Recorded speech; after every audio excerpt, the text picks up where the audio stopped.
Thanks for having me here, Ron, and I would like to thank AngelBeat as well for giving the platform for me to speak. And to know more about me, you can very well go to the dinosaur theme over here and use your mobile to scan it. Just a minute, something popped out. So to rightly get into the topic, Agile DevOps, the catalyst to automation. So why did this theme came into play, or why did I choose this, right? Because of the way in which I work for a project like for the a pathogen clearance prediction system, which is a bioprocess development pipeline for computer-driven modeling. So over there, what it happened is we need to reduce the wet lab experiments as well as serve as a competitive advantage for patient diagnosis and giving predictions for the viral data sets. So that is the main reason. And I would like to also bring a quote over here. The answer to curing disease might not lie in a lab or in a pill or inside this room, but within ourselves. I just realized that I did not turn on the video. I'll just start my cam.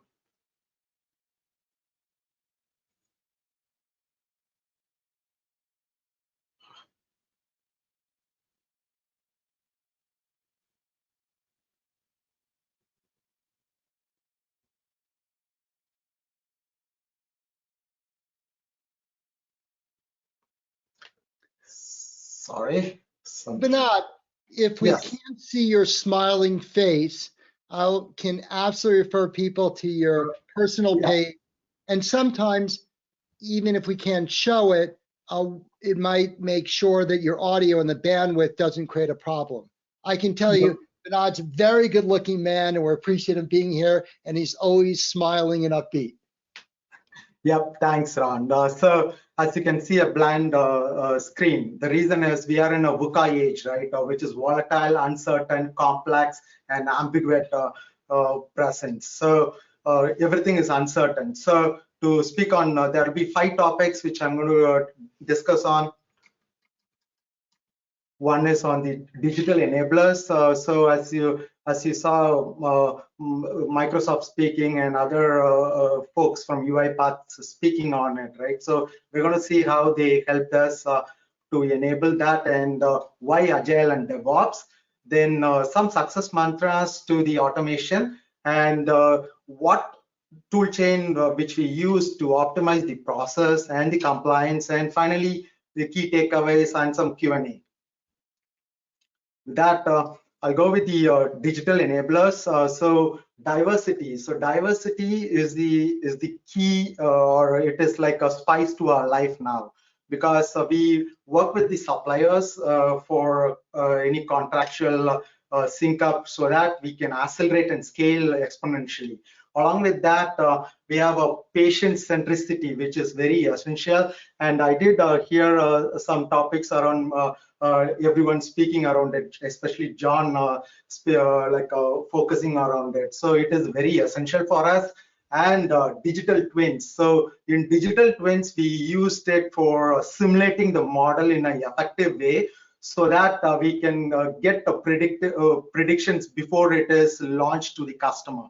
So all this helped us or enabled us to promote our product or our application. And we at one stance, AngelBeat might also be in the digital enablers category.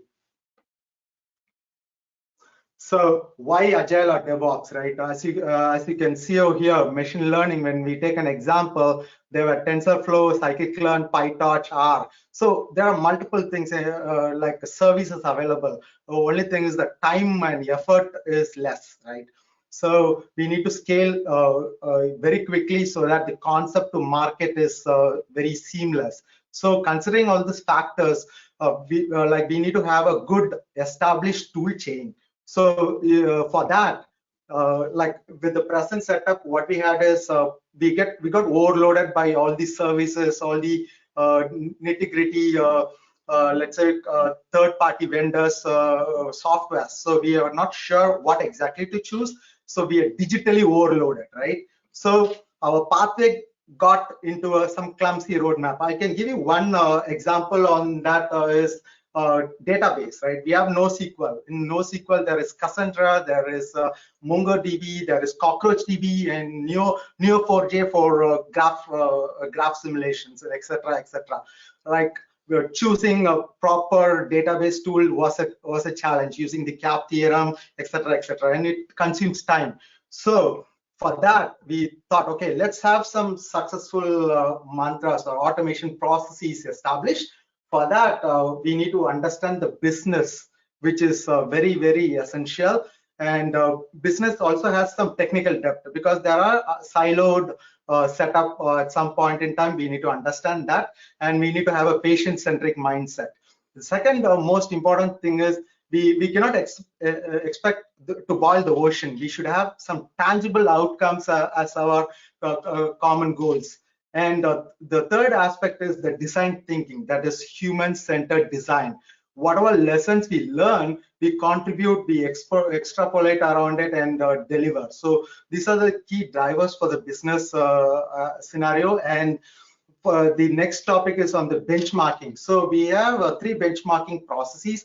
One is on the process perspective, next is on the strategic perspective, and the third thing is on the performance perspective. So all this will converge into understanding what is existing and how we can explore and grow more or contribute more. The third topic is around standardization. I did hear a lot of emphasis around standardization by Rahil, and in that I would add a few more points to it. One is on the checklist and candidate evaluation, which is very essential for establishing a good pipeline. That is we have structured and unstructured data, right? Which is the fuzzy layer is identifying the good data. So for identifying the good data, we need to establish a proper sequenced pipeline. For establishing the pipeline, we need to have some standardization protocols in play. The third topic is on the reusability. So we should have some reusable components, let's say for Django framework, right? A model view template. So those templates can be reused and we leverage that presence. I spoke more on digital twins, so I'm going to concentrate more on the robust tool chain, right? Which is very imperative. We need to avoid reinventing the wheel, because Google helps us to search and see what is already in the market, because right now when we are speaking, there will be hundreds of inventions happening. So we need to be always vigilant around it. And compliance as a code. Compliance is the prime driver for healthcare, life sciences company, and the pharmaceutical as well. I'm adding to it, and that is very, very essential. And we are in a industrial 5.0 world where everything is getting automated, and we need to focus on delivery excellence. And for focusing on that, we need to have a human-machine interface like UiPath, which help in document understanding for us, and how effectively we can select the tool chain is highly imperative for automation. And overall, to achieve all this, right, we need to have a supplier diversity. That is, we had an offshore on-site model where we pay what is essential, because we cannot have all the talent inbuilt, right? We need to scale up and pivot wherever essentially needed and play wherever we can play internally. So that is the model which we have, and we were very successful with that. Now, these are some of the DevOps anatomy which we used to see where we are and what is the stages of development and what are the tools which we used. And this tool chain optimization is very helpful for us to see what is the deprecating component and what is the versioning of it, and what is the length and breadth of the softwares which we use, which we contribute within our development phase of the product, and it helped us a lot. Going to the next slide. So like anything comes with the documentation, right? So how effectively we can document is very essential. And in this, we use the 4 quadrants. One is business, and other 3 quadrants are IT related. So in this, like as you can see, business, the end user manual. So in that end user manual, we had some QRGs, quick reference guides, as a governing parameter. And in IT focused scenario, we had a developer and a support closely working together on their documentation, so that if there is a code commit, there is a proper transition to the support, and any new configuration changes or any changes is properly seamlessly transitioned.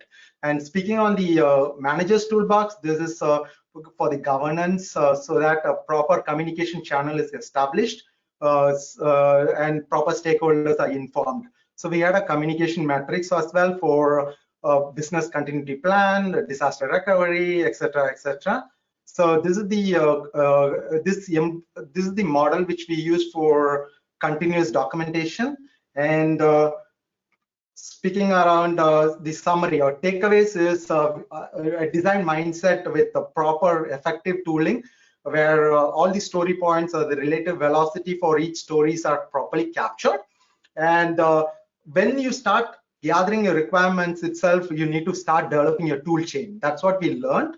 And have your code embrace the security as an operation, which is very, very essential for establishing the governance model. And also, I've seen scenarios in which we can have a decoupling aspect for the code. So we do a microservices or segmentation, and that was very helpful. The other thing is, once we have the requirements and all the setup ready, right, we should have a behavioral driven development. That is based on the behavioral functionality and the scenarios. The testing has to be done, which helped us to contribute in a small segment of subject matter experts and deploy the code and establish the canary pipelines in a more effective way. So ultimately, for every sprint, we had a minimum viable product defined, and which helped us a lot. And this library can be reused and can be scaled up as well based on the development aspects. And overall, the post-mortem, that is the support model for us was very straightforward, and it was very helpful. With that, I'll stop over here for any questions. And thanks for this opportunity, Ron, and it's back to you.